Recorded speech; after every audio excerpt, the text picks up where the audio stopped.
Hello students, welcome back to MB study space. आज हम class 12 English का chapter 2 lost spring का part 1 Saheb Alam cover करने वाले हैं। इस वीडियो में मैं आपको इजी समरी और इम्पोर्टेंट क्वेश्चन आंसर दोनों एक्सप्लेन करूंगी ताकि आपका रिवीजन सुपर क्विक और क्लियर हो जाए। So let's started our learning journey together. Stay focused and let's dive into the chapter. So, the summary. This story is about a poor boy named Sahib Alam who lives in a slum area in Delhi. He came from Dhaka in Bangladesh with his family because their family had no work, food or future. ये story एक गरीब लड़के साहिब आलम के बारे में है जो दिल्ली के एक स्लम एरिया में रहता है। वो अपनी फैमिली के साथ ढाका बांग्लादेश से आया है क्योंकि उनके गांव में ना काम था, ना खाना और ना ही कोई future. Next. Every morning Sahib walk through the street with A plastic bag searching garbage dumps for something valuable.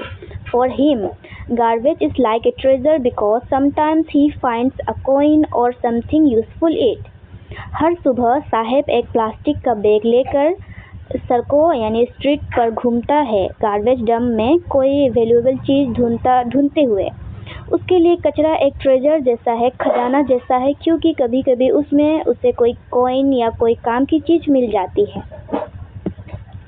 So, the writer sees him daily and talks to him. When she asked, "Why don't you go to school?" Sahib replied, "There is no school in my neighborhood." His innocent words show the hopeless condition or poor children who have dreams but no chance to fulfill them. Writer रोज उसे देखती है और उसे बात भी करती है। जब वो पूछती है, "तुम स्कूल क्यों नहीं जाते?" तो साहिब जवाब देता है कि मेरे नेबरहुड में कोई स्कूल ही नहीं है।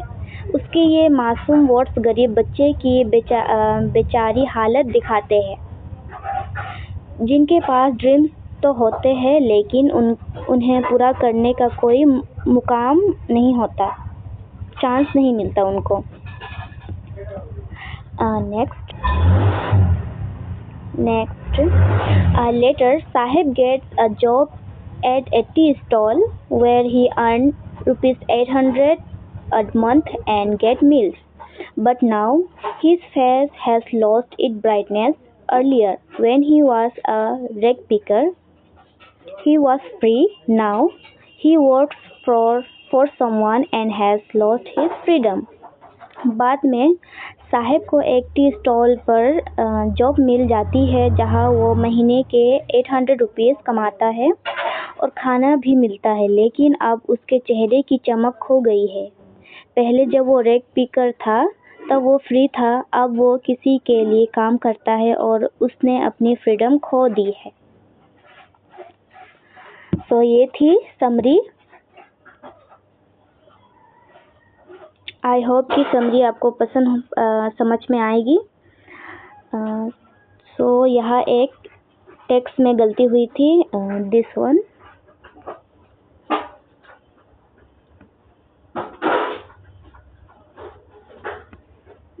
ये वाला नॉट दिस, ये वाला REPLIED होगा, रिप्लाइड होगा, नॉट रिप्लाइज। इसमें ध्यान से आप ये करें।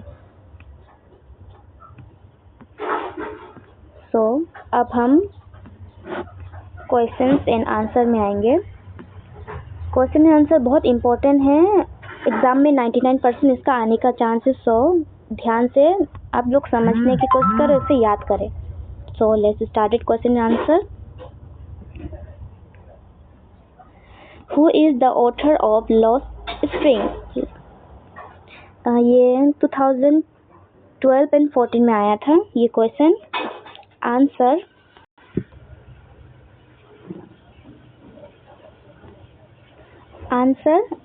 अनीस जंग। लॉस्ट स्प्रिंग का ऑथर का नाम है अनीस जंग। इसको आप ध्यान से देखें कि इसमें 2012 एंड 14 में आया था। सो नेक्स्ट, सारे के सारे इम्पोर्टेंट क्वेश्चन हैं। Question number 2, what is Saheb looking for in the garbage dumps? Where is he and where has he come from? ये 2016, 22, 13, 18, 19 एंड 20 में एग्ज़ाम में आया था। तो यह डी होना चाहिए।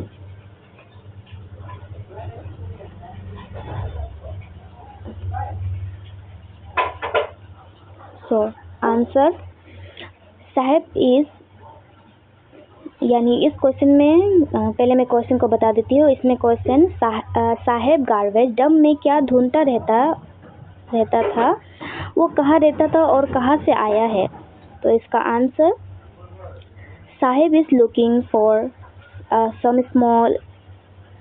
small coins or currency notes. It is as valuable as gold for him.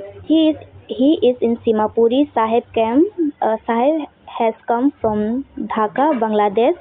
He came with his mother in 1971. His house was set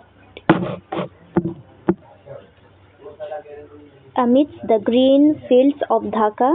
Storm swept away their fields and homes, so they left the country. Saheb garbage में silver coin या currency notes ढूंढता था। उसके लिए ये सब gold के समान था, यानी गोल्ड के जैसा था। वो सीमापुरी में रहता था। साहेब ढाका बांग्लादेश से आया है। वो 1971 में अपनी माँ के साथ आया था। उनके घर ढाका के हरे भरे खेत के बीच था, लेकिन एक स्टॉर्म ने उनके खेत और घर सब बर्बाद कर दिया, इसलिए उन्हें अपना देश छोड़ना पड़ा। So next, question number 3. What did garbage mean to the children of the Simapuri and to their parents? ये 2013 एंड 17 में क्वेश्चन आया था, रिपीट हुआ था। सो मेक श्योर इसे आप अच्छे से समझे और याद कर ले। इस क्वेश्चन में कहा जा रहा है कि गार्बेज सीमापुरी के बच्चों के लिए और उनके पेरेंट्स के लिए क्या मतलब रखता था। Answer, the writer says that garbage is gold for the rag pickers. Because of children, garbage is wrapped in wonder. They expect to get some coins, notes or valuable in it. Sometimes they find a rupee or even a 10 rupee note, which rise their hope for finding more. For elders, garbage is a means of survival. Garbage gives them their daily bread and provides a roof over their head.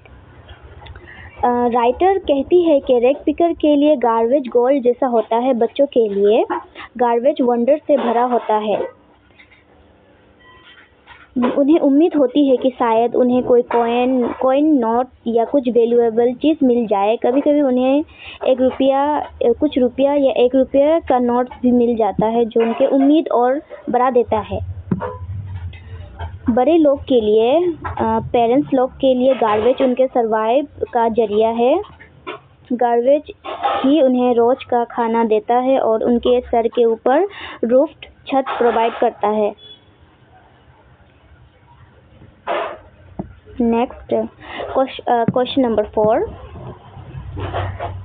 Whom did Saheb observe standing at the fence gate of the neighboring club? Fence gate, ये gap होगा, FENCED fenced,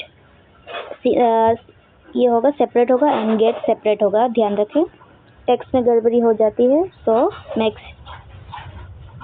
sure कि आप लोग गलती ना लिखें। ये 2023 में रिपीट हुआ है ये क्वेश्चन। साहेब ने नाइबरिंग क्लब के फेंस्ड गेट पर किसको खड़े हुए देखा? Answer, Saheb observed the two young man dressed in white who were playing tennis standing at the fence gate of neighboring club। साहेब ने दो यंग लड़कों को देखा जो वाइट क्लॉथ पहने हुए थे, वो टेनिस खेल रहे थे और नाइबरिंग क्लब के फेंस गेट के पास खड़े थे। Next question number 5, is Saheb happy working at the tea stall?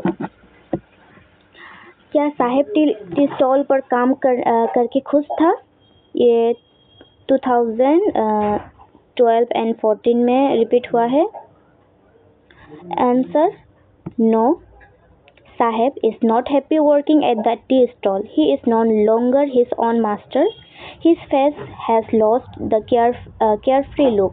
The steel canister seems heavier than the plastic bag he would carry so lightly over his shoulder. The bag was his. The canister belongs to the man who owns the tea stall. इसमें answer में ये कहता है कि नहीं, साहेब tea stall पर काम करके खुश नहीं था। अब वो अपना खुद का मालिक नहीं रहा। उसके चेहरे से वो केयरफ्री लुक गायब हो चुका है। जो स्टील के कैनिस्टर वो उठाता है वो प्लास्टिक बैग से ज़्यादा हेवी लगता है, जो वो पहले आसानी से अपने कंधों पर लेकर चलता था, क्योंकि प्लास्टिक बैग उसका अपना था, लेकिन कैनिस्टर उस आदमी का है जिसके टी स्टॉल पर साहेब काम करता है। तो स्टूडेंट्स, ये था पार्ट 1। पार्ट 2 जल्दी आ जाएगा। So thank you so much students for watching this video। अगर आपको एक्सप्लेनेशन अच्छी लगी हो तो प्लीज़ वीडियो को लाइक करें, शेयर करें और MB स्टूडेंट स्पेस को सब्सक्राइब करना मत भूलना। मिलते हैं नेक्स्ट वीडियो में। Till then keep studying and keep shining. पार्ट 2 will be coming soon।